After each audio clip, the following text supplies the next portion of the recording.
Este episodio lo grabamos en marzo de este año y no lo habíamos publicado porque algunas partes de la conversación están en español y otras en inglés. Pero después de consultarlo con quienes nos siguen en Instagram decidimos lanzarlo para que conozcamos la percepción y la experiencia de Eddie, un australiano que ha ilustrado las prácticas más autóctonas de Colombia. Los que deseen pueden activar los subtítulos en YouTube y disfrutar de esta conversación con ese apoyo. Este encuentro con Eddie es una invitación a redescubrirnos, a reconocernos, a vernos quizás por primera vez como alguien que desde afuera ha sabido encontrar la belleza en lo simple y en lo auténtico, en lo que somos. Can you imagine Cartagena, being in love in Cartagena as an artist? It's like there's no drug. It's not like everywhere you go at all points in time it's a dangerous country or unsafe. I think that the Colombian news doesn't do any good for the perception of Colombia in the minds of Colombians because it's just bad. It's a romantic culture. It's a romantic country.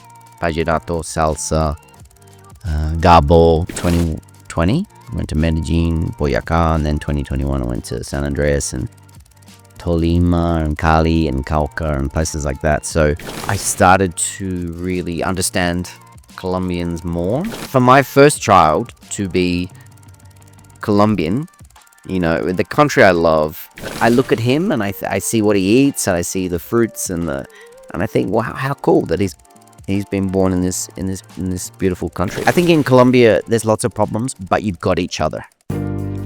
Hola, yo soy Laura. Y yo Alejo, y esto es No hay banderas en Marte. Un espacio que hemos creado para compartir todas esas historias de viajes no posteadas. Con nuestros invitados abordamos el lado B, ese que pocos conocen, las decisiones, las experiencias y las consecuencias de irse, quedarse o volver.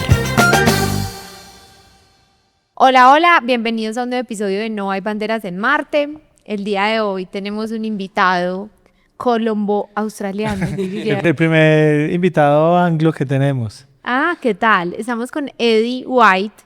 Yo sé que muchos y muchas de ustedes han visto las creaciones, los diseños de Eddie, porque yo creo que le han dado la vuelta al mundo, pero muy pocos han tenido el privilegio de escucharlo así tan cerquita, en una conversación tan profunda y tan íntima como la que vamos a tener hoy. Y creo que pocos saben que tras de esas piezas, bueno, tan brutalmente bien hechas y que narran tanto la colombianidad, hay un australiano detrás.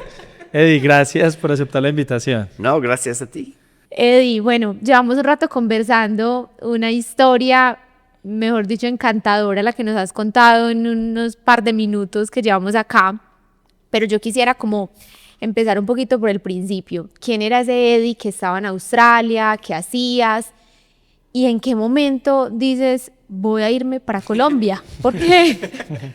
Sí, bueno, toda mi vida yo soy un artista, ¿sí? Dibujos, más en mis 20s, animación. Sí. Tenía un estudio de animación. Sí. Y en esta época yo viajé mucho en el mundo de festival de animación, de películas, de todos los festivales. Y I met un bogotano, se llama Andrés Barrientos. Andrés Barrientos. Who's quite well known in the film industry in Colombia. Sí. Yeah. He was an animator. And we met and we became pretty good friends. And this was 2006 en Croacia. Bueno, festival. Sí, en Europa. Entonces, para 10 años, él dice, no, tú necesitas visitar Colombia, es increíble, las mujeres son bonitas y todo. Ah, sí, pero como 11 años más tarde, en 2017, I thought, okay, this is the year I will visit Latin America. Pero tú seguías en contacto con él. Sí, en Facebook, Instagram, but he kept inviting me, and I didn't have a particular reason, like a festival or a conference, but he just kept going. So in 2017, I'm like, okay, I need to visit Latin America. It's like a huge part of the world. I was always fascinated with películas de Latinoamérica, como Motorcycle Diaries, canta esta película, y animation films from there, cartoonists, artists, music. Like I was always very interested in Latin America, but I'd never visited.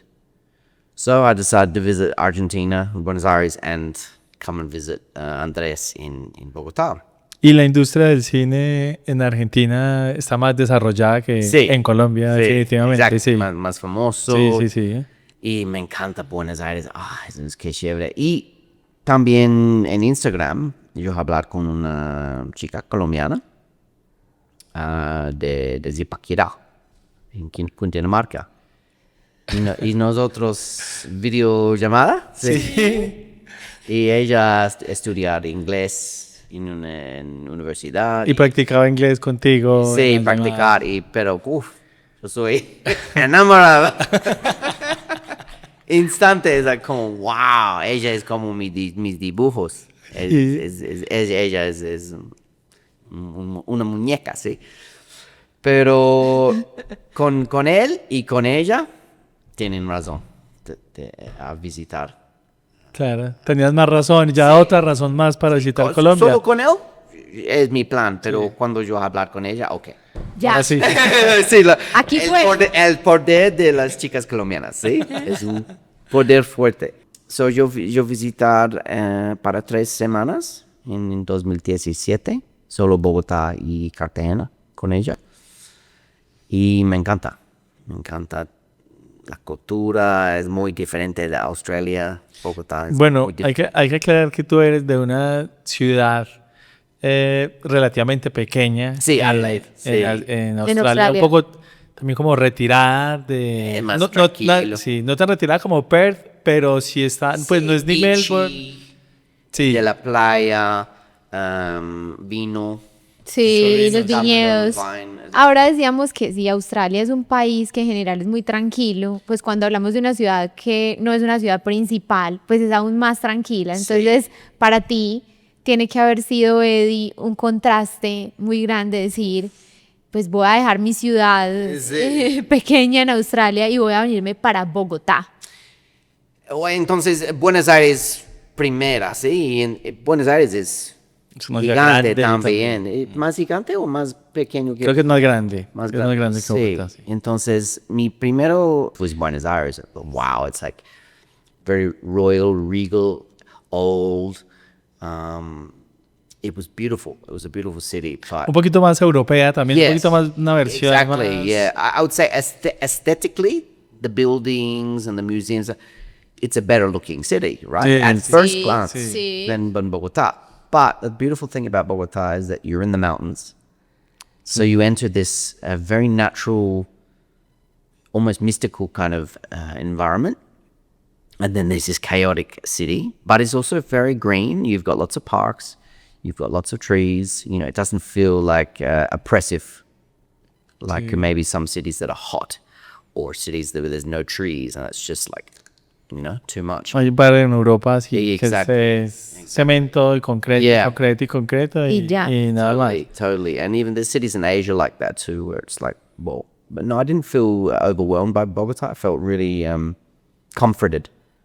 There was something beautiful about the greenness and the weather being so cool. And I loved it when I first came here. And then having he's now my best friend.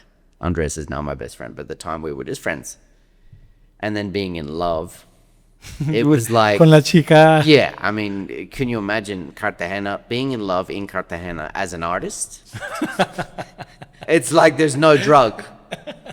Igual de potente. Sí, es increíble. So, mis dibujos con muchos colores en esta época, y aves y chicas y música rica, pero it's like scratch the surface. I scratched a little bit of the surface of Colombia and I liked what I saw.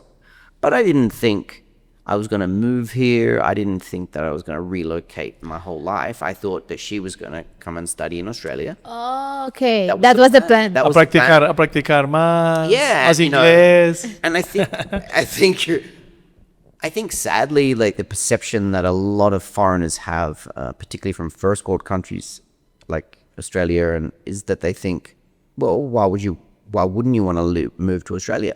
Why would you want to live in a country where there's poverty? Or why would you want to live in a country where there's bad things? But what they don't see, and what I didn't see, is the powerful culture of family, and how strong human connection is here, music and all these things that we talked about, particularly family. It's not easy to leave.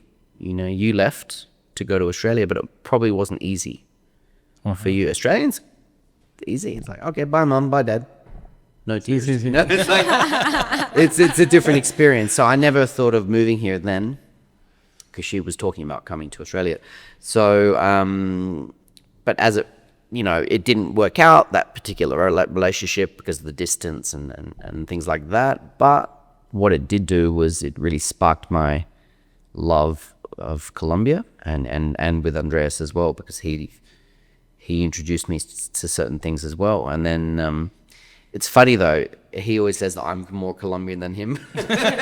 He doesn't like tropical music, he doesn't like reggaeton, he doesn't dance, he wears black. You know what I mean? Like he's more European style. He's a Rolo, muy Bogotano. but not super Colombian in some ways. So he always says to me, "Oh, you're more Colombian." So thanks to him, I'm more Colombian than him. Eddie, tú le has dado la vuelta al mundo por tu trabajo. Bueno, habías visitado muchas partes del mundo. Y Australia se caracteriza por ser un sitio muy seguro.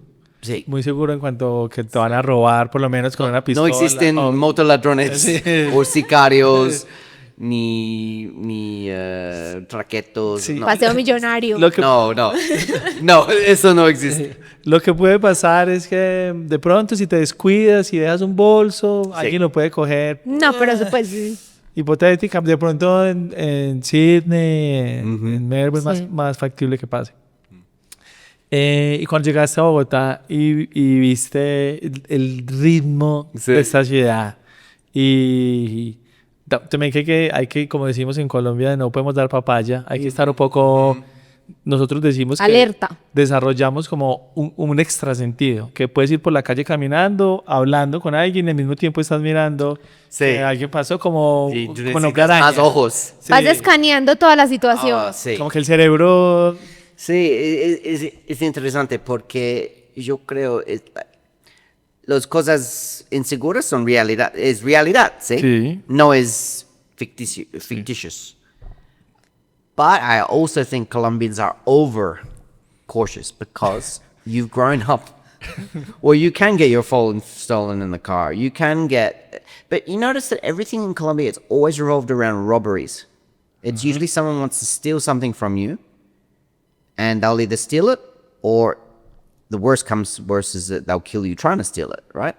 But in Australia, crime is not so much about people wanting to steal from you. It's just random, crazy person wants to rape you, wants to assault you. So there's dangers in both countries that are in different ways. And I think in Colombia, it's totally to do with the class system of poverty and this sort of things. So when I came here, I thought, okay, can I pull my bag down? Or I was very overcautious when I first came here. But then the more I was here, I realized, okay, so it's not like everywhere you go at all points in time, it's a dangerous country or unsafe. I wouldn't call Colombia. For me, my experiences, I've been to 28 departments in 5 years. I've never once felt unsafe. Now, does that mean there's no insecurity? No, of course not. There is. But it's not like everywhere you go, it's in your face. I think it's a very beautiful, safe country in general. Obviously, the cities. It's like any big city. You know, hay un riesgo. In Paris or in Rome, you can get pickpocketed or... Okay, the motoladrón thing is more like Latin America and Southeast Asia. I think it still happens there. También, sí. But I think once you get past those things... I don't feel unsafe here. I'm just, like you're saying, more alert when I'm in the car. If I want to use my phone, I sort of make sure I'm not sort of having the window down, or if I need it, these things that become second nature. but I've never once felt, oh, that was dangerous. Si that tú was no scary. vives paranoico acá con miedo que te van a asaltar todo el tiempo. Pero en Australia, sí. Muchas veces sienten miedo de hombres borrachos, Sí. como 5 hombres borrachos, gigantes, en drogas. Esta es más peligroso para mí. Me pasaba en Australia que salía como de un bar o un nightclub y me decían, hey, you wanna fight? Yeah. One on one. Y yo decía, Yeah, "Pero, ¿por qué, yeah. ¿por qué me quiere pegar? That's si what yo I no mean, lo conozco?" and that's why I mean, Australia is safe in general too. Sí. But, it's not perfect, and I think nowhere is perfect. And it's probably harder for women, isn't it? Because I think women have to face men. And that's pretty daunting. Whereas men, we just have to face other men. So it's like, at worst, you think, okay, I'm going to fight my way out of this. Whereas with women in any country, it's like you're already at a physical disadvantage a lot of the time. Plus, if they've got a weapon, you think, oh no, they're going to assault me or whatever. But I think I haven't found Colombia a violent culture. I know violent things happen here, and I know there's been some horrible massacres and these sort of things happen, but usually it's tied in with drugs or guerrillas or that sort of territory. So I haven't encountered any of those things. So I would say for me, it's a really safe country in general to travel. Pero pasa una cosa, Eddie, acá, y es que nosotros como colombianos también tenemos como una autopercepción Sí. muy negativa Sí. de las ciudades y del país y del entorno. Y creo que eso también vicia mucho la experiencia del extranjero. Como que viene una persona de otro país y si tú de una la recibes diciéndole, ojo que esto es súper peligroso, acá no puedes salir a la calle. Y eso pasa muchísimo, que yo entiendo que nosotros lo hacemos mucho por prevenir, porque a veces pues también es como la responsabilidad que si viene un amigo de otra parte a visitarme y de pronto no entiende esto cómo funciona y le pasa algo, pues soy yo un poco el responsable, ¿no? Como que voy a sentir una culpa. ¿Cómo manejaste esa situación? ¿Te lo decían mucho? Como, cuidado, que esto acá es súper peligroso. Usted es un gringo en Bogotá, Sí, no van a... cuidado. And it's funny because there's the Colombians that say, oh, be careful, you will get targeted because you're a foreigner, right? Because they think he's got money or he doesn't know. And then there's the other people that are saying, no, they treat you better because you're a foreigner. So you'll be fine. So it's interesting. I mean, I've been pickpocketed once. Cosquillero, sí. en frente del Bad Bunny concert. Sí. Sí, en el Campín. Mucha gente, hasta las tetas. Ya. Y mi billetera, pum. Pero en general, no sienten peligro. En pueblos y ciudades más pequeños, yo sienten menos. Pero todo es percepciones. Y a veces colombianos le dicen, oh, no, don't go to this city or this department. And I say, why? Oh, it's dangerous, it's full of guerrillas or full of drugs or whatever. Then you speak to someone from that town, they say, no, it's beautiful. And you go there and you see both perceptions. You see, okay, in general, it's a great place. Does there exist some things? Yes, but I never have seen anything bad.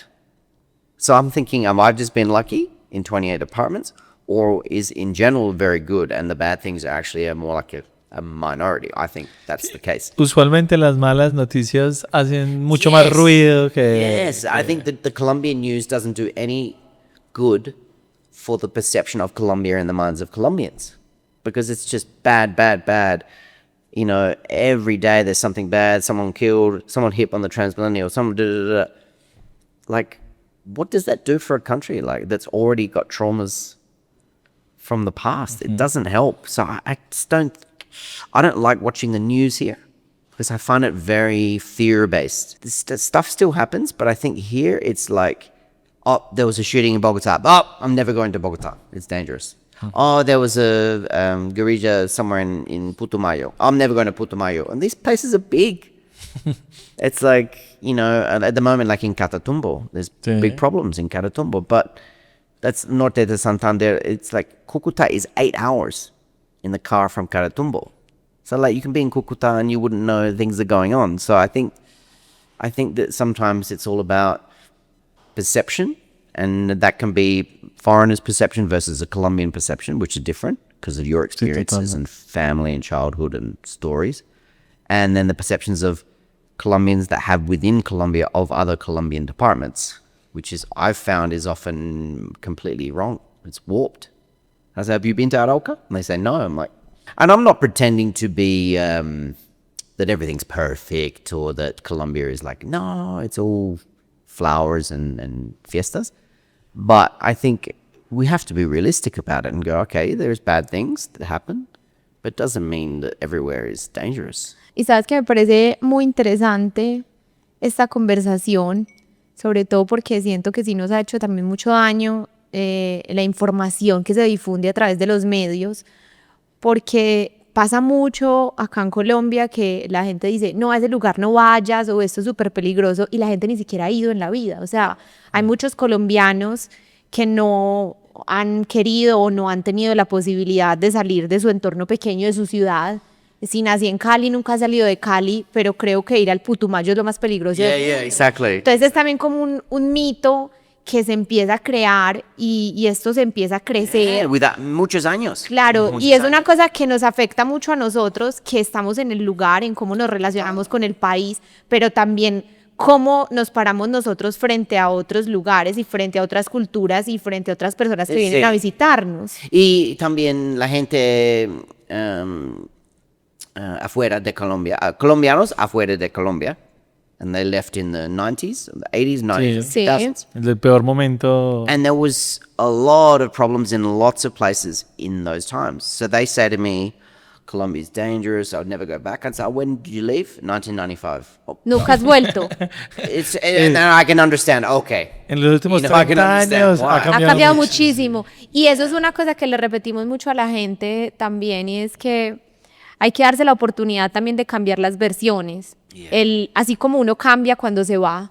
Si tú te vas 10 años para otro país, cambias mucho, pues el país acá también ha cambiado. Bogotá changed. Totalmente. Yeah. Y también es como darse la oportunidad de vivir nuevamente el país desde otra perspectiva, desde otra forma. From 2020, I feel like it was like being born again in a new country because, and with the pandemic made it even kind of more like that because everything stopped.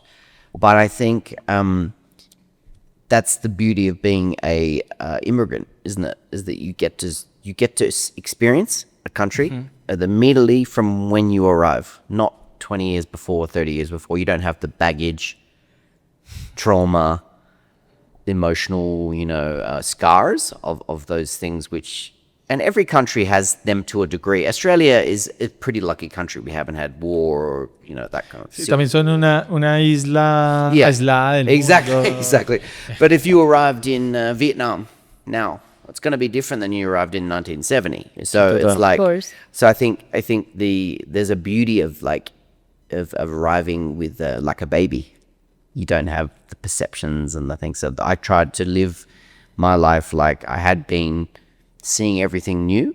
And at the same time, you can't be ignorant to what's happened before. You have to know about the history. And I've read a lot about Colombian history and some really good books, about it. Politics and the drug wars and this and that. I didn't want to just read about the negative things. I didn't want to just read about Pablo Escobar because I'm not. That's not the Colombia that I know. But it existed. Was Medellin super Colombian before? I imagine it being really, really Colombian, and now it's like Colombian, but there's also this foreign sort of influence. Yo creo que la globalización ha hecho que Internet, otra generación de migrantes que van, una generación que volvió también y hemos podido ver el mundo también cómo funciona en otras partes y creo que nos ha ayudado a hacer un híbrido. But places like Poblado was Poblado touristic in the 80s? No. What was Poblado back then? Hay una cosa muy buena que siento yo que pasa para los turistas y es que el turismo en Colombia es algo que están haciendo. Sí. Por eso la infraestructura 15 años. La infraestructura apenas se está construyendo. Y pasa mucho. Es una industria creciente que le ha abierto trabajo a mucha gente, inversiones, Ha dinamizado mucho la economía. Sí. Y para los turistas es fascinante, porque en Perú están hasta acá de ver turistas. En México igual, pero acá todavía es una novedad. Todavía como Bogotá wow, también wow. son La muchos gente, turistas. la gente quiere saber de dónde vienen, por qué vienen acá, porque como tenemos una autopercepción de que somos el peor sitio, más violento, más inseguro, pues como cuando alguien viene Y valora lo como, que hay acá, es como que... wow.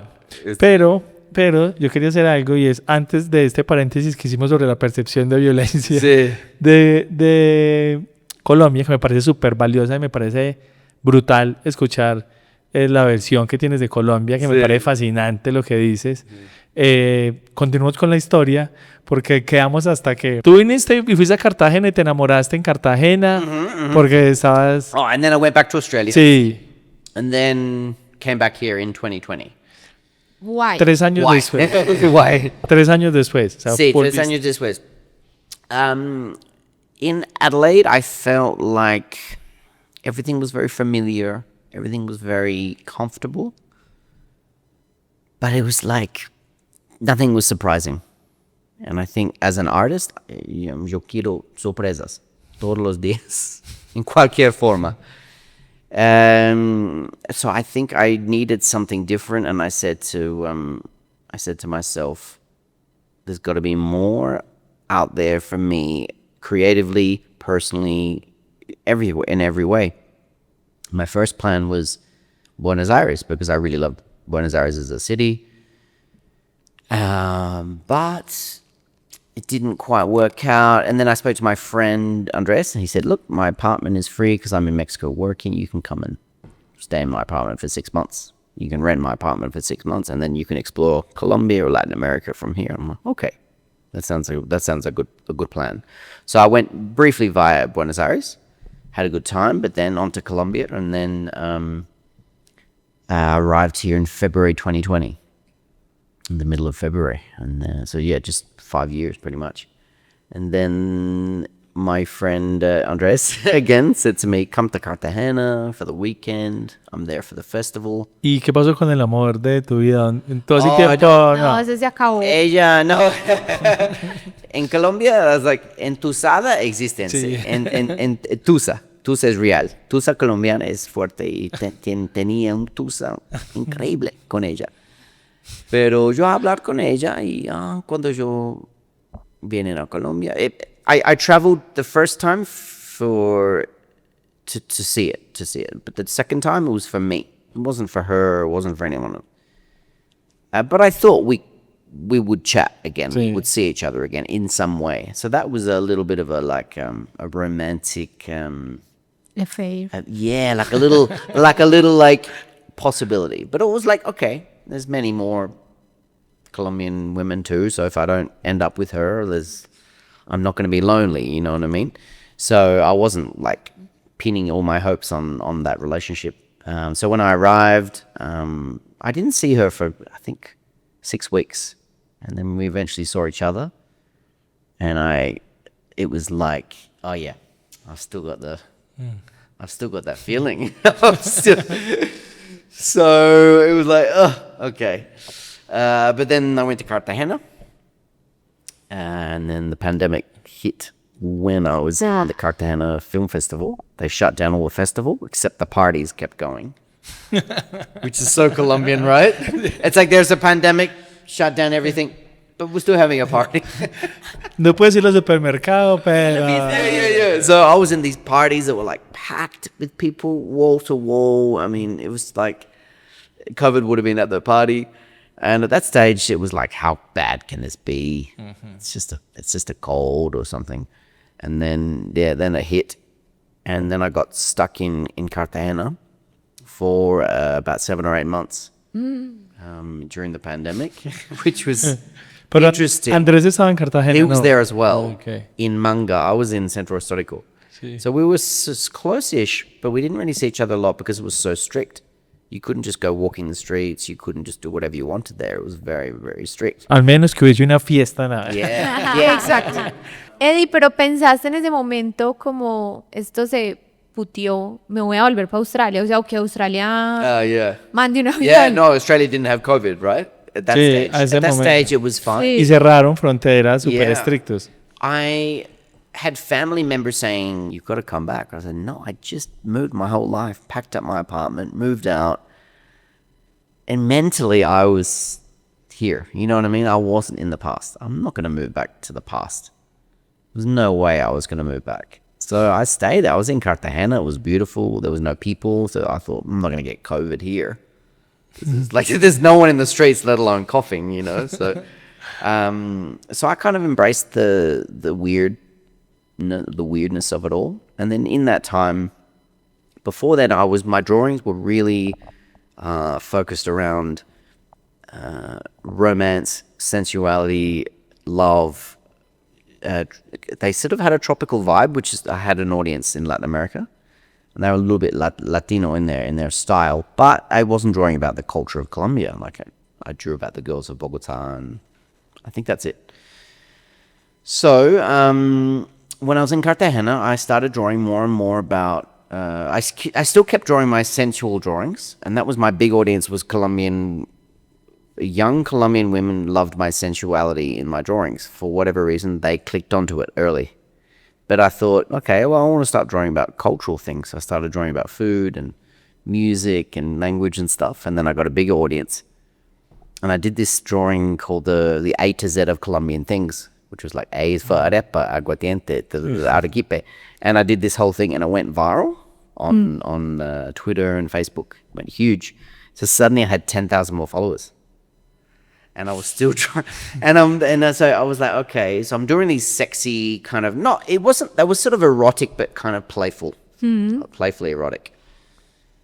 But suddenly I'm drawing about Colombia as well. And I thought, okay, well, what do I do? Do I just draw about Colombia and forget this sensual side of me that a lot of these followers and I love drawing about? Or do I draw both? And I thought, okay, I'll do both.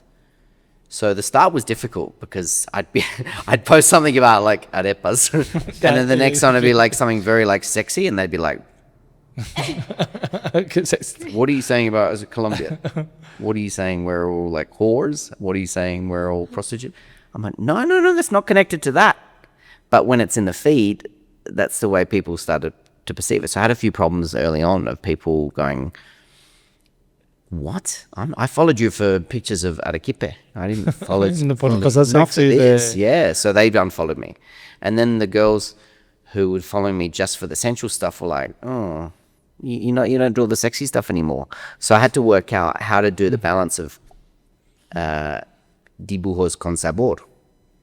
Porque esta es mi mantra, ¿sí? Es como comida, música, bailar, amor, sexo, todo tienen sabor.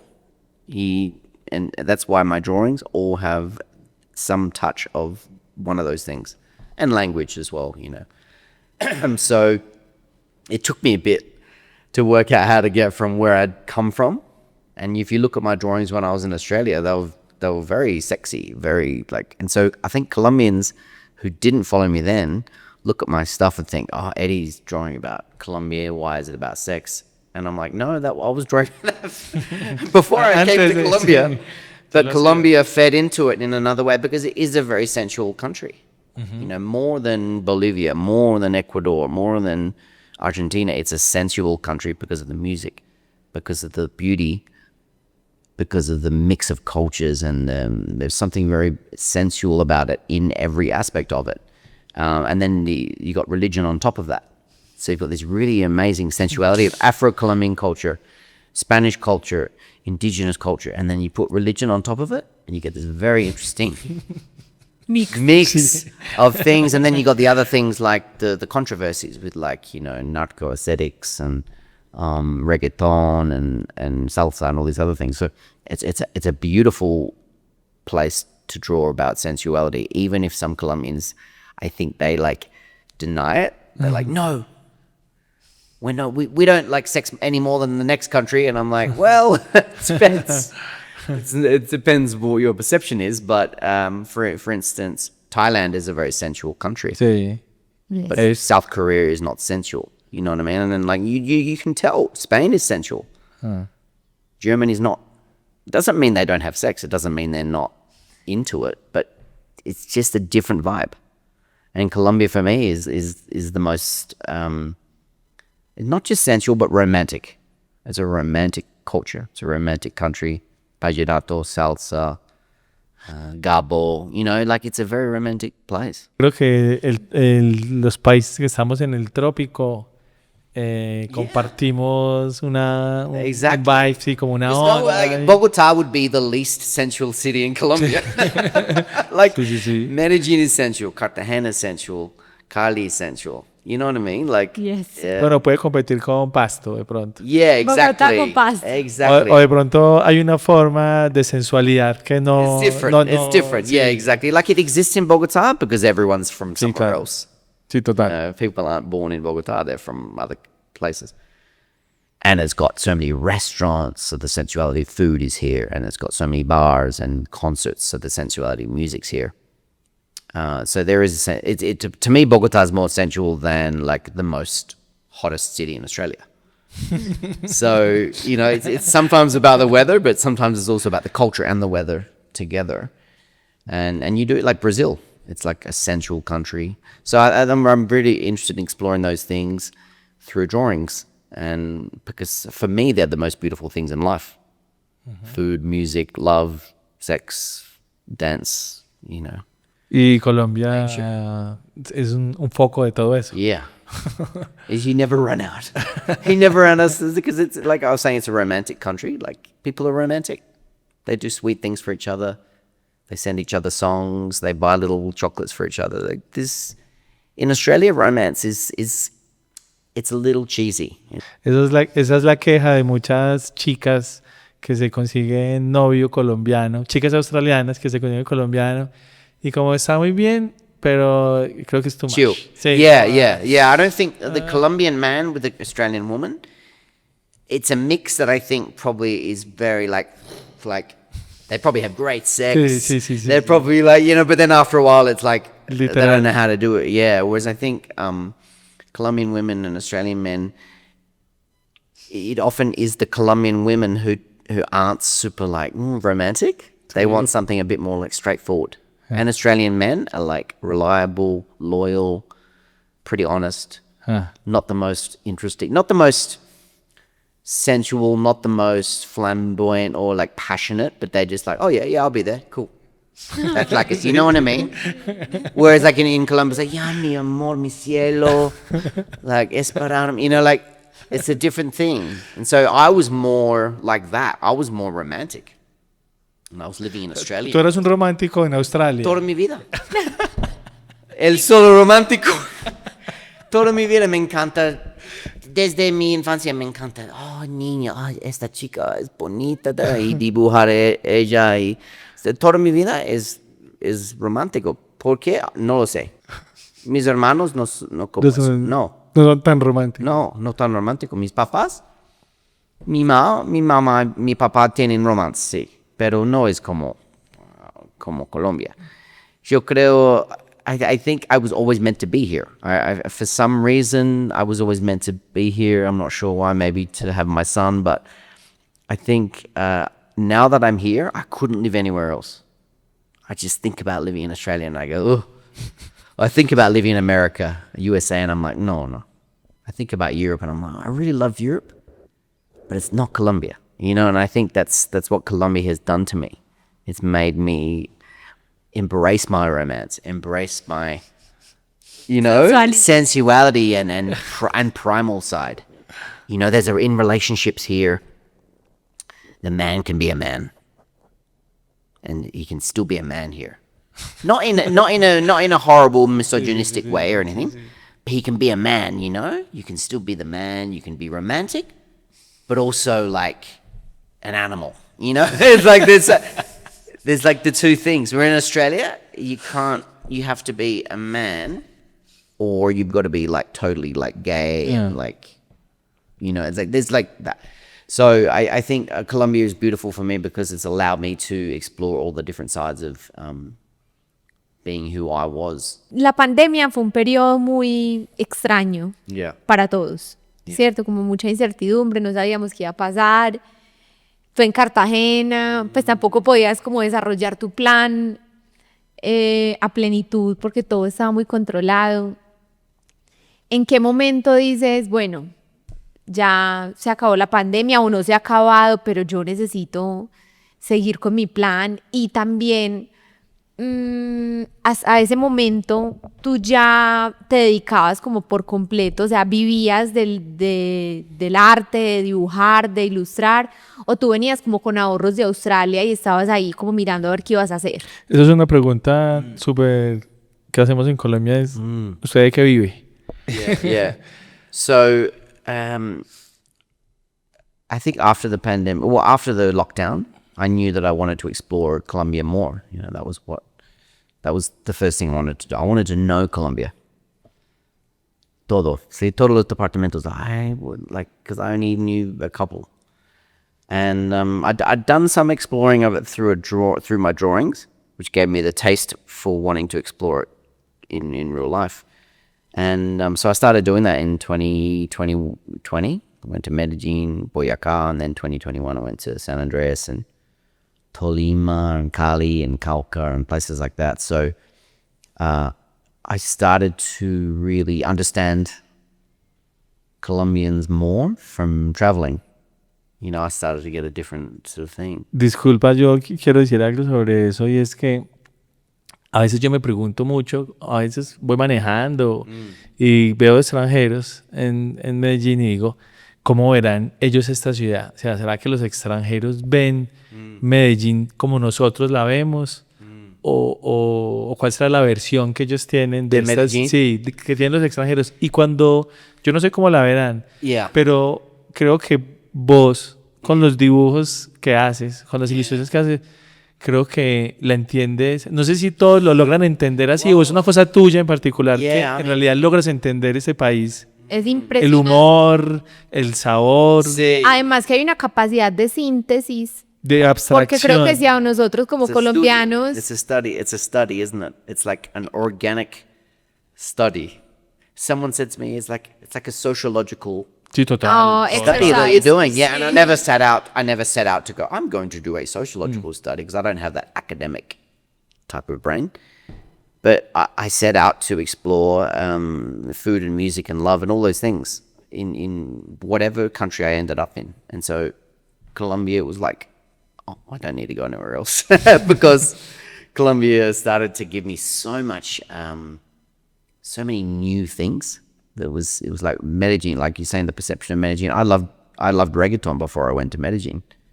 So I already was familiar with reggaeton from my ex-girlfriend. And I didn't like it when I first heard it. I thought, okay, this sounds a bit the same. And then when I was about to come to Colombia, I put a playlist together. And I had some J Balvin and some Karol G and people like that. I said, oh, okay, I really like this music. It's fun. It's sexy. It's like... It's. I think that's what I love about reggaeton. It doesn't take itself too seriously.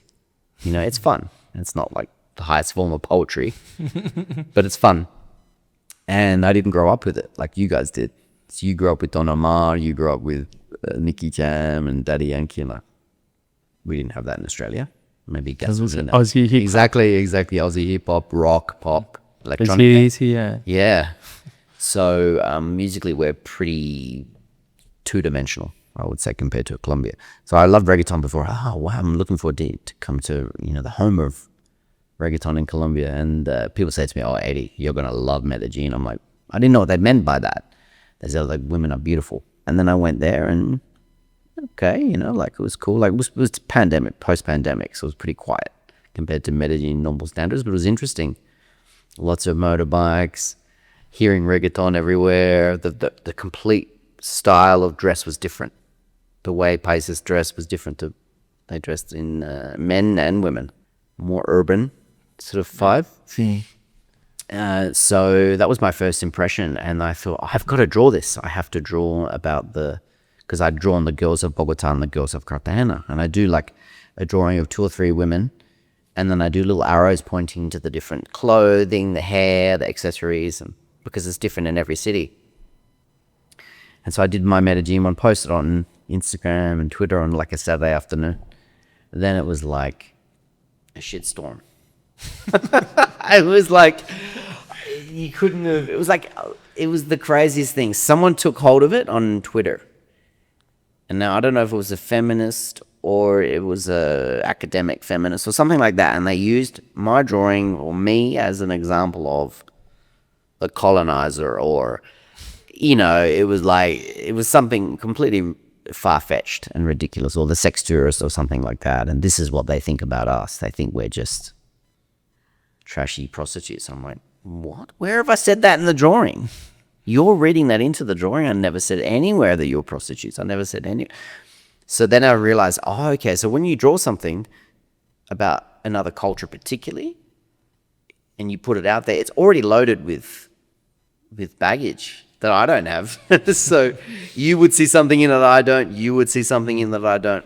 And so that's what happened. So I got all these people commenting, messaging, following over a 24, 40-hour period. Lots of messages of hate, xenophobia. I got a whole lot of xenophobia, which I hadn't encountered in Colombia before. Go home, gringo. Gringo home. Gringo home. Yeah, you know, do this, take your cocaine and go with you, and all this sort of like crazy stuff. And then the news networks got a hold of it. RCN, Caracol, El Tiempo, boom, boom, boom. I was in the front cover. I was on the TV news. It was like an episode of The Simpsons. It was like people were sending me, "You're on the news." It was just the most bizarre thing. And I'm like, what did I do? I just did a drawing. And then they had this huge wave of support, mainly of Paisas, who were like, "Man, brutal, you know, I love your drawings. Keep drawing. Don't worry about these fuckers." You know, like, it was like, don't worry about these people. They're morongas. I'm like, what's a moronga? So I learned about morongas. I learned about the word grilla. I learned about the word bandida. I learned about the culture of sex tourism and all the things that came along with that. I learned about narco-aesthetics. So it was really cool because I got to learn about all these things. Some of them in a not so nice way, and some of them by being attacked by people. So it was a crazy experience, but I got about 10,000 followers just in 2 days. And then from then, my Instagram just grew and grew and grew. And I still, in the following couple of years, I still got attacked online. And less now, because I think people, well, I think they get tired of fighting. Yeah, like they get tired of fighting when you put something out there with love, they can only fight for so long. You know what I mean? If I was putting hateful drawings out or critical drawings of Colombia, I'd be fighting every day. But when you say, "I love Colombia," and you generally do, and you're drawing about your love of Colombia, there's only so much they can attack you. So I just kept making drawings every day. And I thought, this will drown out the haters. And it did. And then when I had, you know, obviously a child here, and now I live here, and it's like very few people attack me now because they realize, oh, okay, no, he's real. He's not just sort of coming into town to make some money and then, you know, having Sí, like esa apropiación yeah, exactly. cultural. Sí. Yeah, they realize, oh, okay, he's genuine. So I think it's better now than it was. But even up until 2023, people would do these Instagram stories about me. No one would interview me like this.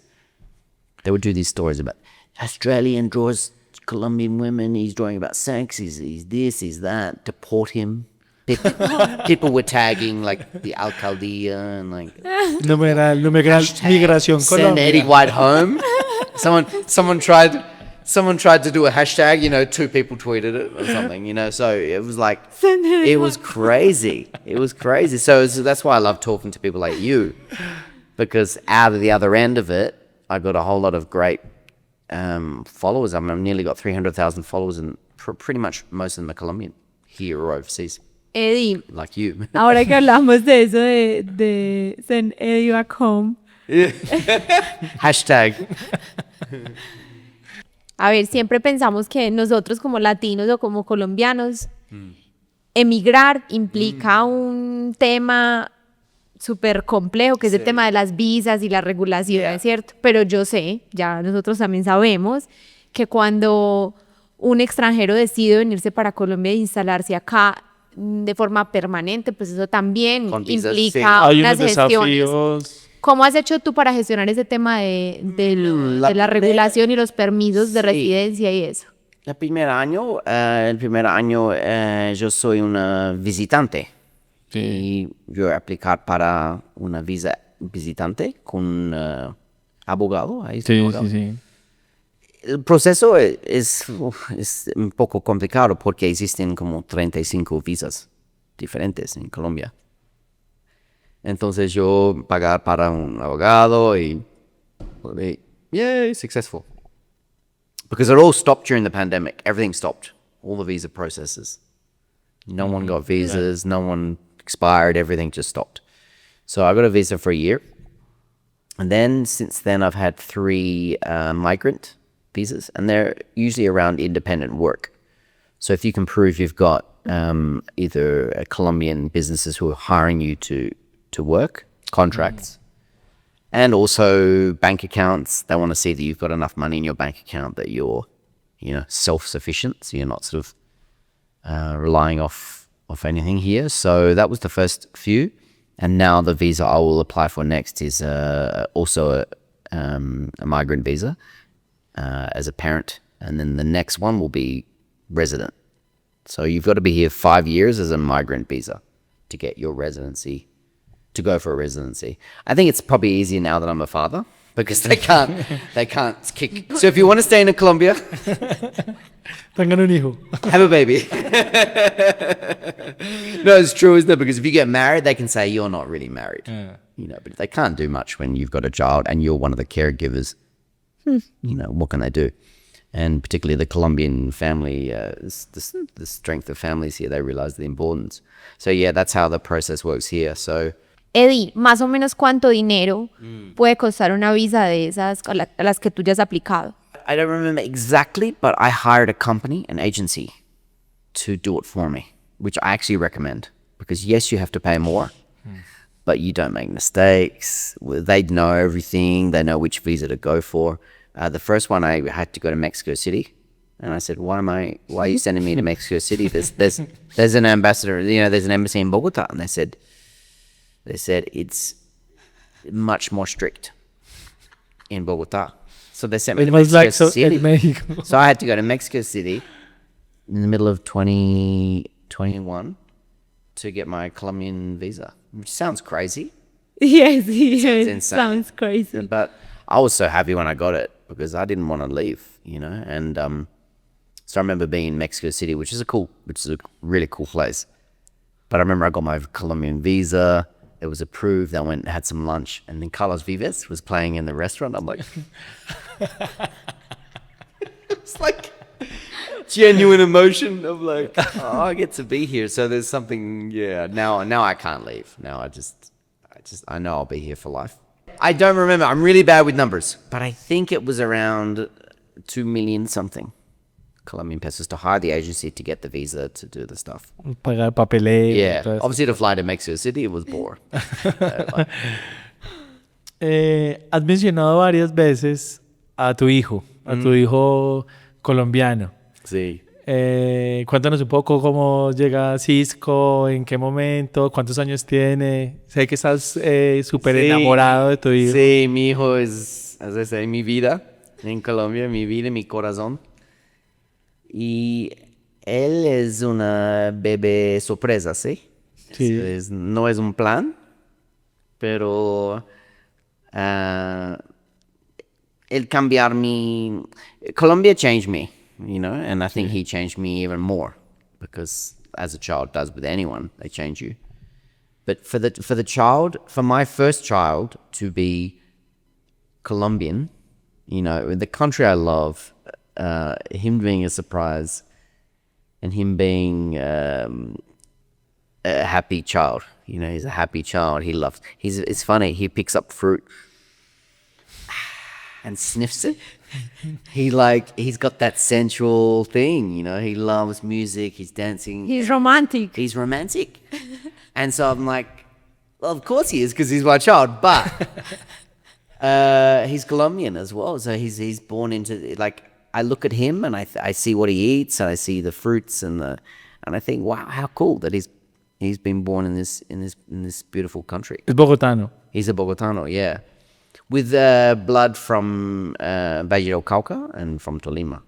So the Valle del Cauca side is the Salsa. sabor, salsa, that kind of stuff. We've been to Tuluá, where his grandfather was from Tuluá, and then his grandmother was from Armero, which has obviously got its own story. So it's a really interesting seeing that he's a Bogotano, Australiano, Colombiano, con sangre de partes diferentes.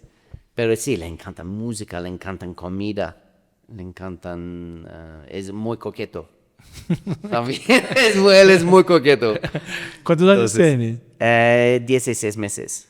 16 Sí, meses. 16 meses y él hablar en 2 idiomas ahora, como frutas en inglés, como apple, but then he'll say like más. So he flips. He changes whatever's easier. I think whatever's easier to say. De pronunciar. So that's really beautiful. And we read books to him in English and Spanish. So every day he's getting the 2 languages. So it's really fascinating to see. You know, I think it's more interesting for me having a child here than if I'd had a child in Australia, because I would have loved the child in Australia anyway. But it's just interesting culturally seeing how Colombian he is, how Australian he is. But ultimately he's Colombian because he's born here, and you know that's his nationality. ¿Y ya viajó a Australia? No. In July, ojalá. Es el Va plan. a ir. Va a ir. Sí. ¿Y los abuelos? Vinieron. Mis abuelos visité Sí, en diciembre, enero.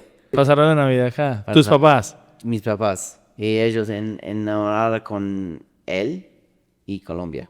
Sí. ¿Tú sientes, Eddie, que tus papás comparten la percepción de Colombia que tú tienes o de verdad lo tuyo con Colombia es muy especial? Ahora sí. Antes ellos no tienen percepciones mal porque mis dibujos. Sí. Todo el tiempo. No, Colombia no es como... Pero when you experience a country for 6 weeks with family, with a grandson, I mean, how could you not fall in love with Colombia at Christmas time? Colombia at Christmas time with a grandson. They were just in love with life, I think, with the music. My dad was like, the salsa, like just loved salsa. You know, on the radio all the time. They loved little things that we don't have in Australia, like panela, granadillas, those little things. And we went to Coffee Region, which was such a special place for New Year's Eve, and we had the muñeco año viejo, the pólvora, and like all this crazy stuff. We went to Boyacá, so I gave them a little taste of.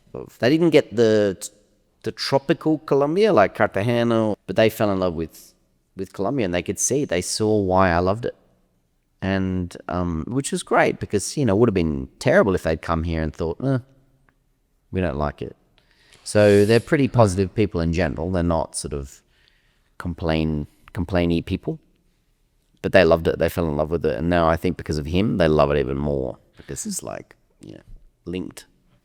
¿Qué hacen ellos, tus papás, en Australia? ¿En qué trabajan? ¿A qué se dedican? No, they're retired. They're in their 70s. So my father does a lot of voluntary work and does radio in a local radio station, reads the news. And my mother works in national pharmacies in the makeup for Lancome. So she sells makeup. De Loves fancy makeup. Because so you can imagine when she visited Colombia as a makeup love, like women love makeup here. It's in the culture. Every woman has always got makeup, earrings, their hair. And it's not like that in Australia. It's much more casual. So my mum loved that side of things. She thought, wow, the Colombian women are so well put together. You know, the clothes, clean shoes, like, you know what I mean? Smelling good. Colombian women always smell good. You never go, whew, chucha. Generally, Colombian men smell good. But I think, in Australia, like, people are more relaxed. So you get on a bus, stinks like sweat. Sí. En Colombia hemos hablado varias veces en este podcast sobre la particularidad de la limpieza de los colombianos. A veces Como limpiamos... OCD. ¿OCD? It's OCD, pero... Él dice que ¿Es OCD? Pero I think a lot of it is to do with my theory is that's class related. Because dirty means poor. But then you see poor people who are clean because they say you can be dirty. You can be poor but not dirty, right?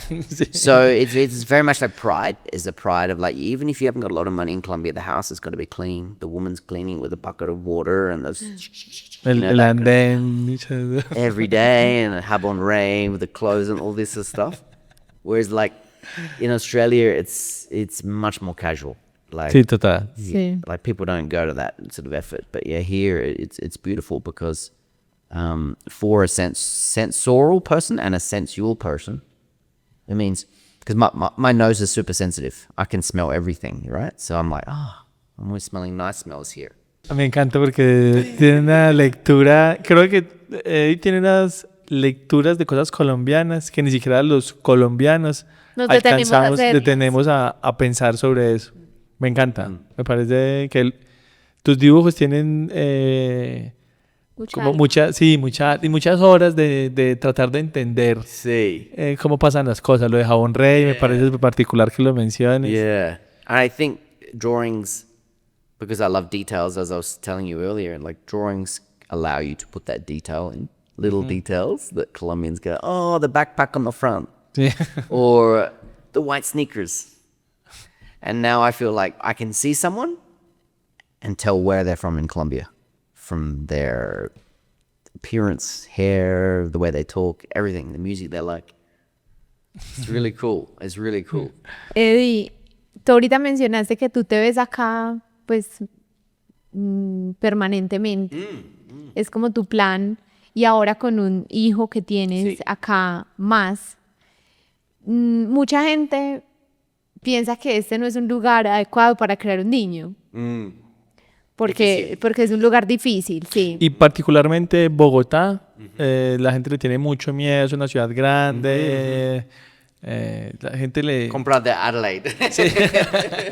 ¿Tú quieres que Cisco crezca acá? Yes, I've thought about this. I think, because I grew up in Adelaide, you know, and I know a lot of people who grew up in Adelaide. It's interesting because I think if you grow up in an idyllic world where there's no crime or there's not much crime and everything's very safe and everything's very, yeah, it's great. But then when you reach an adult, it's like, oh, the real world isn't like that. You know, like you're a bit sheltered. Whereas when you grow up in a city where you do hear things and you see things or learn, I think it gives you more empathy. I think it gives you more of a resilience, and it gives you more of an understanding of the real world, which I think is actually good for kids. I don't think kids necessarily need to be exposed to the news and awful stuff on the news. Like I wouldn't want Cisco watching the Colombian news, but he will see poor people. He will see where the poor people live in Bogotá, and I will take him to work with children who don't have, you know, his opportunities to do drawing classes, so he can meet them and see that they're humans, that they're the same, that children are the same. And I've done drawing classes in the poorest barrio in Medellin, right up in the cerros. Can't remember the name. Las comunas. Yeah, but it was really high. And this foundation was amazing because it was for the children of the barrio, and so they had a little like community center they could go and read, play soccer, draw, you know, and it was amazing. These kids were super interesting characters because they had nothing, but they were clean. You know what I mean? The hair was all perfectly done, and they were just normal kids like you or me. Doesn't matter where you grow up, kids are kids, aren't they? They're just the same. And I was drawing classes with them, and I thought, okay, that's what I want Cisco to experience.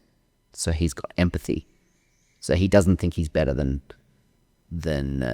other people, which you do get. You know, you get it in Australia, you get it here in Bogotá, like people thinking, oh, well, you know, they're poor and I'm rich, so whatever.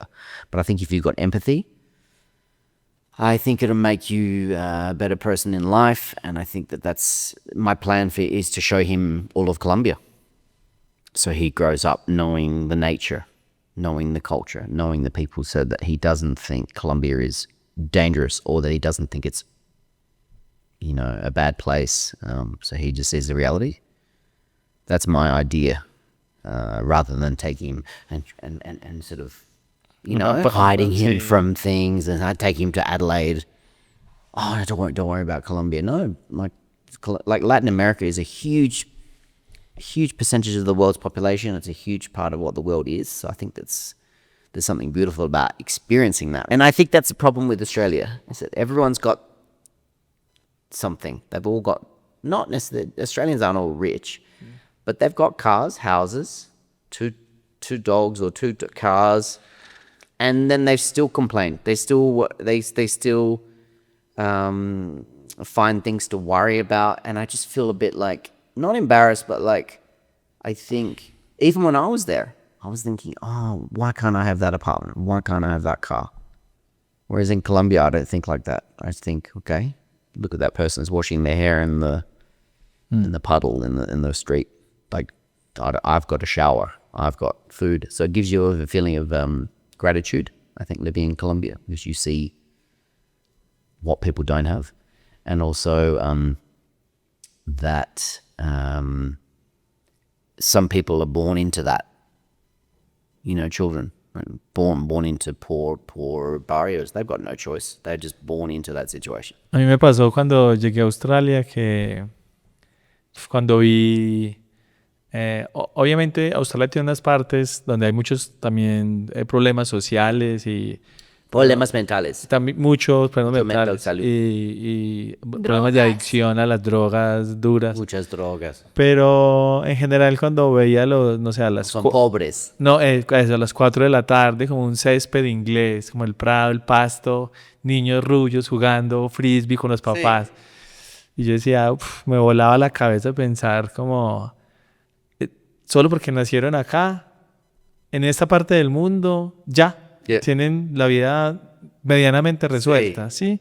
Y And some people would say, oh, well, like, that's like bad luck being born in Medellin in the 80s.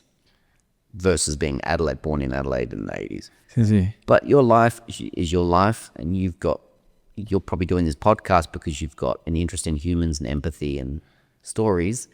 And I think that's a good thing. I think that our childhood doesn't have to be picture perfect for us to be a good person or interesting person. In fact, it may be sometimes the most interesting people come from the most interesting childhoods. It's like, you know, so I don't know. I think that and I've seen people in my community in Adelaide and family and stuff like that. I've seen people have problems with drugs, with mental health. And they didn't grow up with car bombs. They didn't grow up with narcos. They didn't grow up with any of that stuff, but they still got problems. So, sí, súper relativo. You know what I mean? Sí, como la primera impresión era como esto es perfecto. Perfecto. Y con el tiempo, fueron muchos años en Australia, empecé a darme cuenta que... Familias no son perfectas. No, que... Yeah, I think in Colombia there's lots of problems, but you've got each other.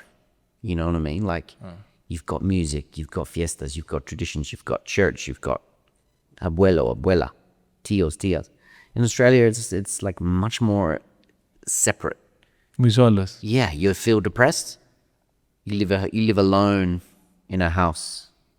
Your grandparents aren't living there.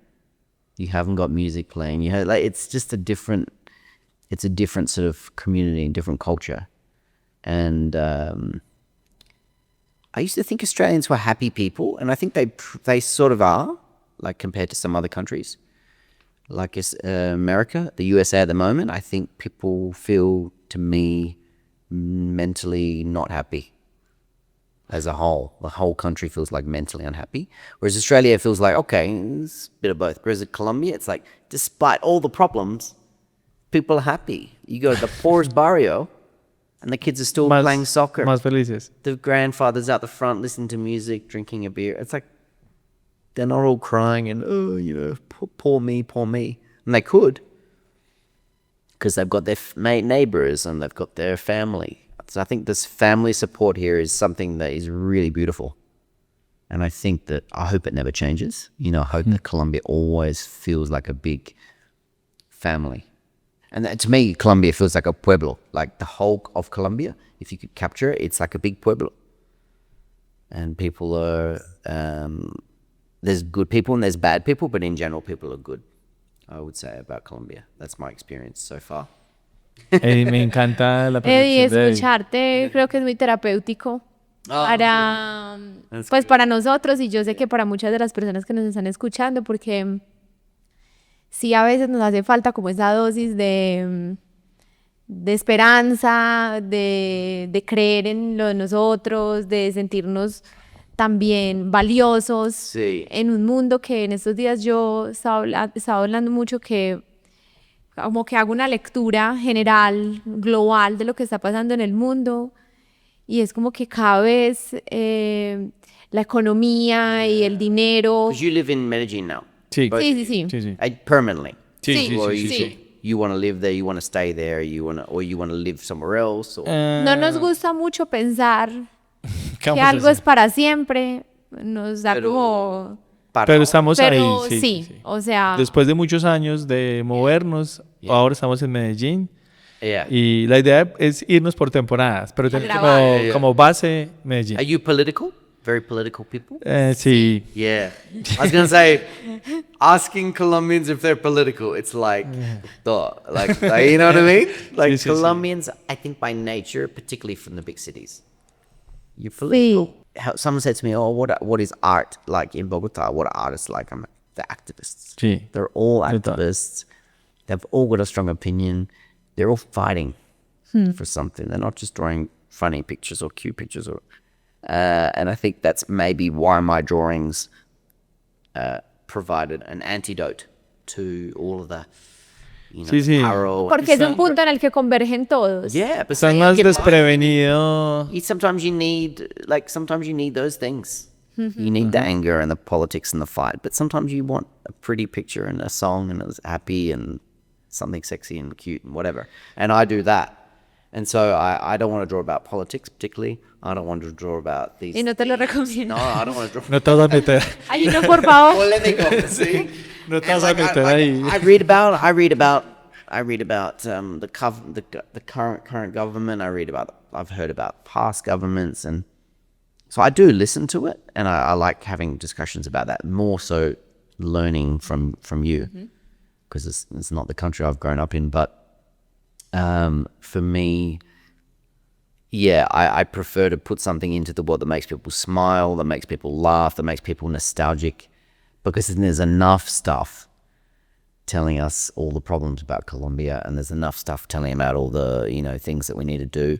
And I know that there is stuff that needs to change, but I guess in the meantime I can help people go, oh yeah, like this is special. This is a special thing that we do, or this is funny.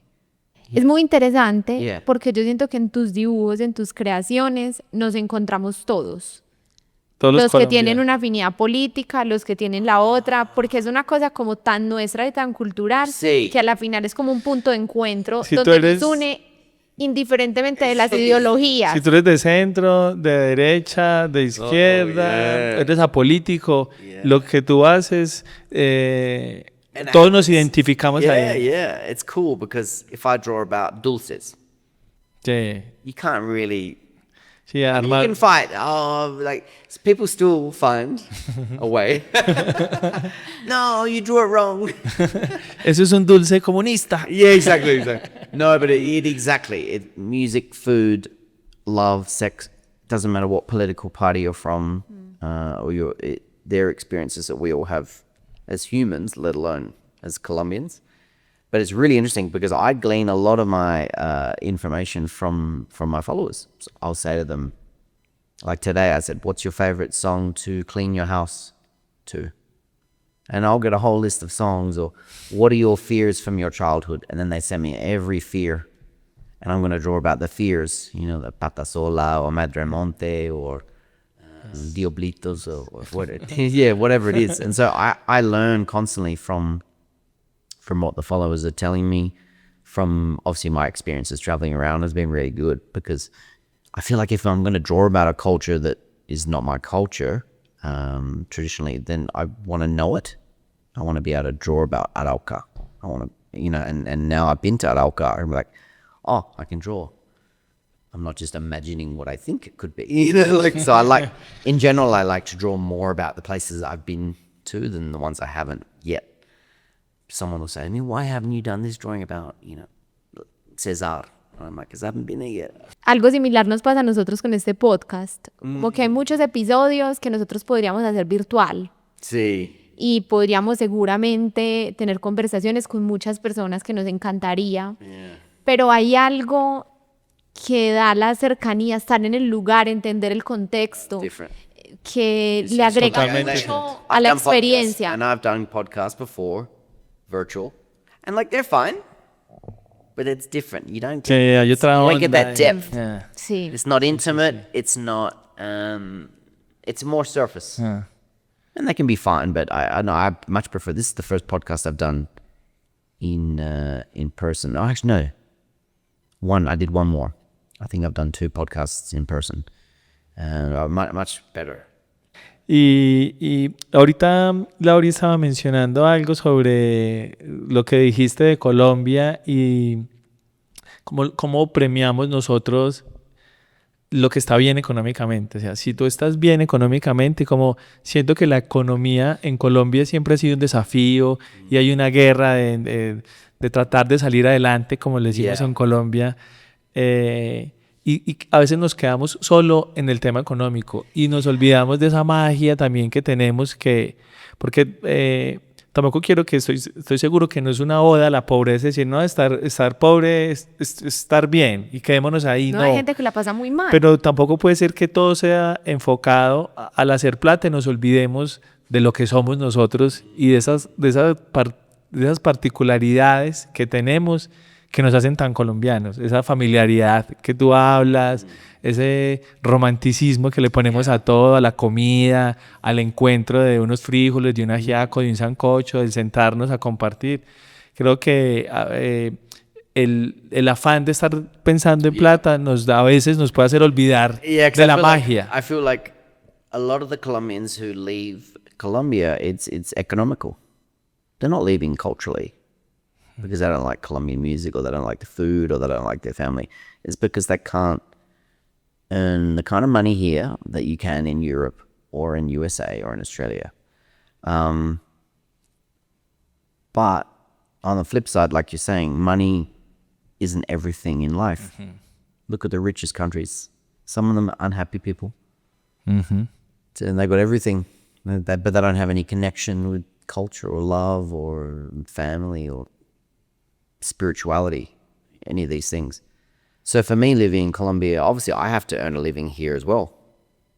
So for me, Instagram has been an amazing window to, it's been an amazing economic window that anyone can use. Mm-hmm.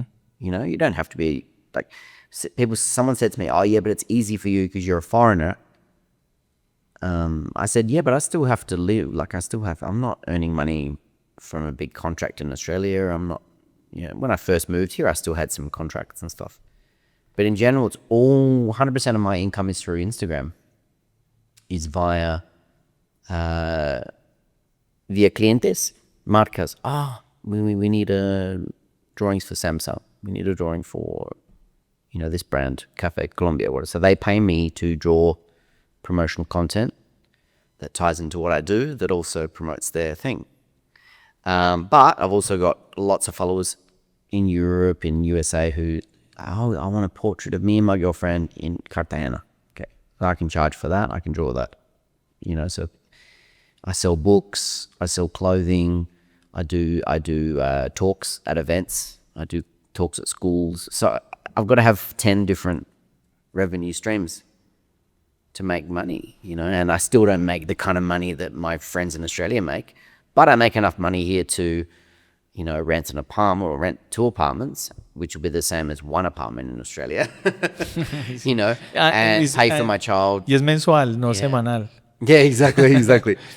Pay for my child's nappies and, travel and do the things that I want to do here. I don't have a car. I don't have fancy lifestyle. I don't live I don't drink alcohol and champagne.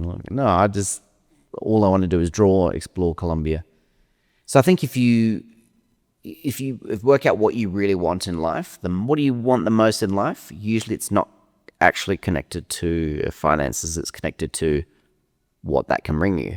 Freedom, doing a passion like this, You have to buy a camera. You have to, there's certain things you need. But at the end of the day, you don't need to be a millionaire to do any of these things that we love doing. Because I'd draw whether I was getting paid $0 or $1 million, I'd still be doing the same thing. So I think that, probably because of the economy here and how it's been for years, that people kind of they lose hope and they think, you can't make any money in Colombia, or you can't make honest money. I have to move overseas. But sometimes it can also be about you like working out, like tapping into something, an audience.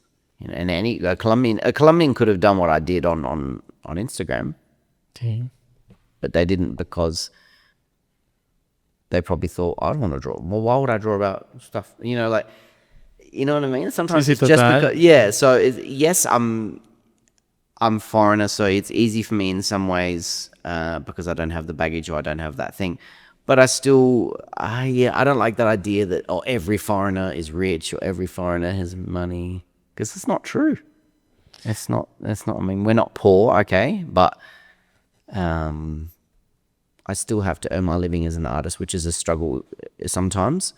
Sometimes it's not a struggle. Sometimes it's really easy. But there's some months you think, okay, I have to earn this amount of money. How am I going to do it? Tienes que ser muy inteligente para administrar la plata. Yeah. Hay meses muy buenos y hay meses que no pasa exactly. nada. And I've got an assistant. La historia de nuestra vida. Yeah, I pay an assistant to do all the things that I'm not good at, because I'm not good at lots of things. I'm good at drawing. Creatively, I'm really good, but I'm not when it comes to numbers, when it comes to, I'm good at like hustling for doing work as an artist. But when it comes to like invoices and contracts and, this is just, I get really anxious trying to do that stuff. Y hacerlo en otro país es mucho más difícil. Root? What's a root? Sí. I don't know what RUT is. Root actualizado. Cuenta de cobro. It's difficult here, like with that sort of stuff. So that's why I had to get an assistant here. And I'll always have one, I think, because even just paying my gas bill and electricity bill, I find hard. It's kind of cool when you got two of you, because you've sí, total. got a team. Laura es la manager. Administrativa. Y creativa también. Laura tiene un par de skills ahí. Yeah. Que va desarrollando. That's good. Sí. Yeah. Pero yo también soy mi mano para esas gestiones, me sobrepasan. Si a mí me toca llamar a no sé, a la empresa de telefonía móvil, de Claro, Movistar. No. Me sobrepasa. No sé That's horrible. Pero en Australia igual me pasaba. Igual. Tocaba llamar a... But in Australia, I never had I never had an an assistant in Australia because I couldn't afford an assistant in Australia. Yo tampoco. Because, me tocó aprender. because in Australia, you've got to be earning, like, if you're earning okay money in Australia, you can live okay, right? You can rent, you can do this stuff, but... pero tú no puedes pagar ni niñera. Food is expensive. Sí. Uber's expensive. Rent, gas bills, electricity, Wi-Fi, everything's more expensive in Australia than here. Everything. So I think with for an artist living in a country like Colombia, where I'm my own boss, I'm not relying on an employer. It's a feeling of liberation that is great, because I don't need a lot of money to live well. Whereas in Australia, I needed just to pay the rent. I was always struggling. Hay un tema que lo he venido pensando pues desde que estamos hablando acá, yo escuchando mucho sobre la economía y la felicidad y todo eso. Y tú dices, para vivir bien. Y es que hay que preguntarse qué es para uno vivir bien. Esa es como la gran pregunta. Yeah, I can only answer for me, I guess, because I can't answer for everyone. But for me, it's like health, if you're healthy, if you're not sick, that's already, you're getting up in the morning, you're alive, I think is a good thing, right? If you can get up in the morning and you're alive, boom, you're already winning. So I think that's the first one. I think the second one is support around you, friends, family, colleagues, whatever that support is, and a purpose. I think it's really important having a purpose in life. And it was interesting when I had a son, because suddenly, like, until then, my purpose had been drawing and exploring and creating, and suddenly he comes into the picture. And I'm thinking, so what does this mean now? You know, what do these drawings mean now? Does it mean as much? And because he meant so much suddenly.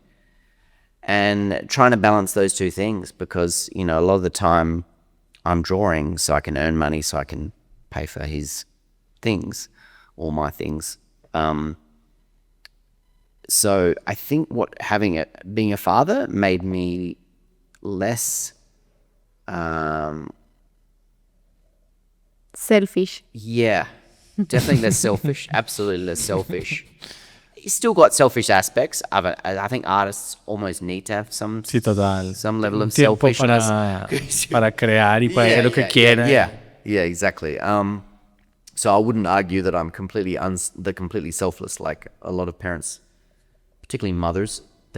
They become quite selfless, and it's admirable. But I think men are just maybe more selfish. I don't know, but I think having that, he's my purpose. Okay, so I've got to show him the world. I've got to guide him.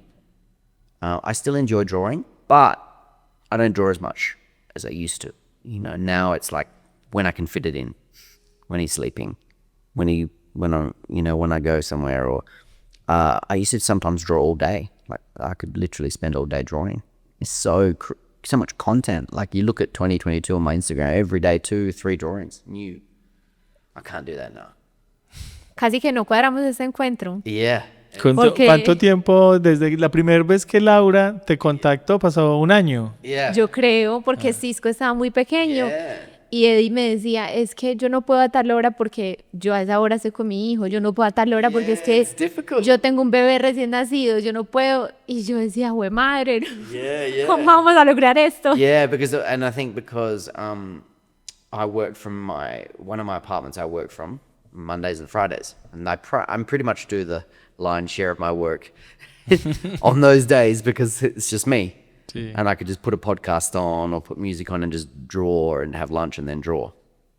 But when it's with a child, you can't do that because they want to play with you and you want to play with them, and you get more tired because you're giving so much. And so at nighttime, you don't feel like doing work. The last thing you feel like doing, sometimes before I had children, at nighttime I'd be like, oh, I'll do some more drawing, you know, or watch a movie. Now it's like you watch a movie. So you haven't got children yet? No. So I always like 2 hours workout. Yeah, exactly. So it's a beautiful time, but it's different. You know, it's a different life. But I think then as they grow, you get more time. Because in this period, when they're toddlers, son totalmente dependientes. You are the absolute center of their world, and it's quite like daunting. You think, oh gosh, he just wants to be around me all the time. Like, what am I going? You know what I mean? So it's been an interesting process for learning about myself and that. But like, I would love to have more children, which sounds crazy because you have one child and you think, my whole life's changed. Why would I want more children? But then you feel that love and you go, that pride. It's a beautiful feeling of pride and love and seeing someone grow and learn and challenge things. And it's really cool. A veces cuando escucho a papás así, digo, me animo. Sí. ¿Quieres hijos? Si esa es la versión así como tan hermosa. Sí, lo que pasa es que no. Son dos facetas. Sí. Porque no es como flores. Totalmente hermoso ni totalmente una pesadilla. Pero en general es like I wouldn't change him for anything. If someone said to me, tomorrow you have to either choose your child or to stop drawing forever, I would stop drawing forever. Easy. It's an easy choice. And I love drawing. It's a part of me, but he's more important than that now. So I think it changes your perspective. And now I think I want things like, one day I'd love to have a finca. You know what I mean? Like, it's like the Colombian dream. A finca. I want to show him the Colombian wildlife, the nature, and it's like it's become simpler. It's a beautiful, like, you don't become so like, I think when you're single, you want to change the world, you want to do so much stuff, you want to and then you have a child and you kind of go, does it really matter? Like, does any of that stuff really matter? Like, really, at the end of the day? It does, because it's our passions. Sí, pero la prioridad Maybe cambia. smash. The priority change. And some people doesn't change. I think some people always have that. You know, some artists, filmmakers or musicians. And like, great, but maybe their children suffer as a result. I don't know. Maybe they don't. I'm not sure what it is like, but I think it's definitely simplified my life in a way. It doesn't feel as complicated in that way, but then it's complicated in more other ways, isn't it? You suddenly got another human, and you're paying for more things, and you know, like suddenly it's like when I was just me, I was earning money, and the money would just go to me, whatever I wanted to do. Sí. Ahora, Now it's like, oh no, I've got to pay for his things, and then when you share a house with someone, you're either splitting things or you're buying things, or so there's suddenly more people that matter, and you can be earning the same amount of money that you were before that seemed like good money, and then suddenly there's 3 of you, it's like, I need more money. So yeah, I think definitely financially it changes you in a bit where you do think, oh, I need more money, but it's not like you need to be a millionaire.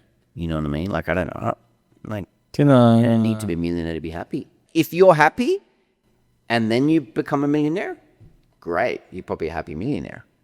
But if you're not happy and then you become a millionaire, you're an unhappy millionaire. I think, like, you know what I mean? Like, if you mentally, if you're not already happy. So I think some art, you hear some singers talk about it. Oh, my first album, it was beautiful because there was no pressures. I could just be an artist and express myself. And then it was like, okay, you need a number 1 hit. You need... Sí, nunca para. Yeah. No para. Yeah. No So stops. I think there's some blessing and a curse in artists becoming really famous, because you suddenly are not free anymore. You're like everyone's property, and I don't know. So that's why I'm like happy that I'm like known in Colombia, but no one knows me in Australia, other than Colombians. Like, I get recognized in the street in Colombia. It's crazy. It's like I'll be in like Tatacoa Desert and someone will be like, hey. That's cool. That's how cool is that? Las atacó. No one recognizes me in my own city. So that's surreal. Eddie, no, pues nos encantó escucharte, hablar contigo. Me parece súper interesante, me fascina. Pues no solo lo que haces, tu obra como tal, que me parece en realidad increíble, sino que ahora que tengo la posibilidad de escucharte, de Aún pronto más. Entiendo un poco más de dónde Sí. vienen tus dibujos y como la percepción también que tienes de este país, y tan encantadora. Y de la vida. Y de la vida en general, sí. Creo que es con el australiano que más me he divertido hablando. No es que los australianos en general no me... Pero sí tienes una particularidad ahí Seguro que porque encanta. tienen más cosas en común. Ahora, claro, No, it's totally like seguramente. I find that when I speak to Colombians now, I've got way much more in common Sí, claro. than when I speak to Australians. I still am Australian, of course. You can't, change who you are or your roots. But when I went back there in 2023, I felt like culturally didn't feel like I still love to go and see a football game or something like that, But in general, I felt more culturally connected to Colombia, which is cool. No, y para nosotros una maravilla tener este promotor. Tremendo, claro. Que cuente esa versión de Colombia que casi no es Sí. contada. Sí, casi. Y que nos une a todos, que ahorita lo que decíamos, que en un país, no, en un mundo Tan dividido. tan polarizado como en el que estamos en este momento, Sí. donde la política también cada vez nos separa más y nos pone en las orillas, como que encontrar este tipo de espacios donde realmente como que todos nos conectamos, me parece muy especial, y más especial siento que es de parte tuya, porque quizás si lo hubiéramos hecho alguno de nosotros colombiano, pues no hubiéramos necesitado como ese nivel de profundidad o de interés, de disposición, porque de una u otra forma pues nosotros estamos familiarizados con todo esto, pero saber que tú te has tomado el trabajo de viajar por todo Colombia, de investigar, de sentarte a hablar con gente por horas, como que sentir todo ese interés en lo que somos nosotros me parece muy especial, me parece muy, muy lindo, pues aparte que estéticamente me parece hermoso lo que haces, siento que hay una carga ahí emocional que uno logra, sentir. And it happened really quickly. Like, I remember very quickly feeling, long before Cisco, I felt emotionally connected to Colombia for the reasons of my best friend who's from here, so he's like my brother, you know. Then the love that people showed me, and the like, it was like embracing me. They took me, the Colombians, and were like, "You're ours," you know. Like, it was this beautiful feeling of like mutual like love affair. In general, you know, and I've had that with most people. I feel like this beautiful connection. Even when I met Colombians in Australia and I wasn't living here yet, I would always like connect with them. There was something about them. So maybe there's something particularly special about Colombians and my personality that fits particularly well, because I'm not sure it doesn't happen with every single foreigner. But I think it's pretty easy for a foreigner to love Colombia, and I haven't heard of any foreigner who has disliked coming to Colombia. Y me alegra mucho que Cisco tenga un papá que quiera mostrarle cada rinconcito de este país de una forma más amable, que sea un niño que seguramente va a crecer con mucho amor por esta tierra y por esta cultura. Diferente con el país me también. Parece hermoso. Sí, exactly. I'll be like wanting to share with him. Oh, come here. Not like, oh, don't go there, it's dangerous. Oh, this is horrible. Like, I don't want to be like that. No. Because I'm not Colombian. I think maybe if you are Colombian, if you're a Colombian-born father, probably you've got more of a right to say that. Like, oh, no, this place is shit or whatever. But for me, I'm like, hasn't been my experience. So why would I make that his experience? You know? So he's going to grow up with a different perception, I think, than someone who was born to both parents being Colombian. And his mother, she loves Colombia too. So she's got but she was still like, probably like you, has got things that drive her crazy about Colombia. Fair enough. And a lot of economical, bureaucratic things where she'll get annoyed at things, and I can see why, but I think maybe because I'm not from here, I don't get that same level of anger that I get with Australian things. Like, Australian things annoy me. I'm like, oh, I think that's just what happens. Like, familiarity breeds contempt. When you're from somewhere, you have more harshness against it. Thank you so much. Muchísimas gracias. Gracias. Y gracias por... Lo siento para no mucho español, pero... No, es muy más difícil. rápido en inglés. Sí. No. Y creo que hay cosas que yo por eso tampoco hablé en inglés, porque es imposible irse a profundidad con inglés, pero creo que logramos entender perfectamente. Y te quería agradecer por el inglés tan pausado y tan fácil, que no tan australiano, que a veces lo deja uno loco. Y por vivir acá, ¿sí? Sí, 5 años, hablar más claro. Sí. Fucking man. Yeah, Entonces sí, te agradecemos mucho por regalarnos esta tarde y por, insisto, en regalarnos tu obra, que Thanks creo for que... having me. It's been really good. I love talking about Colombia, so I'm always happy to do podcasts like this. Gracias a todos ustedes por vernos, por escucharnos, por acompañarnos nuevamente en este episodio. Ya saben que cada 8 días venimos con un invitado o invitada nueva, así que los esperamos. Chao, gracias.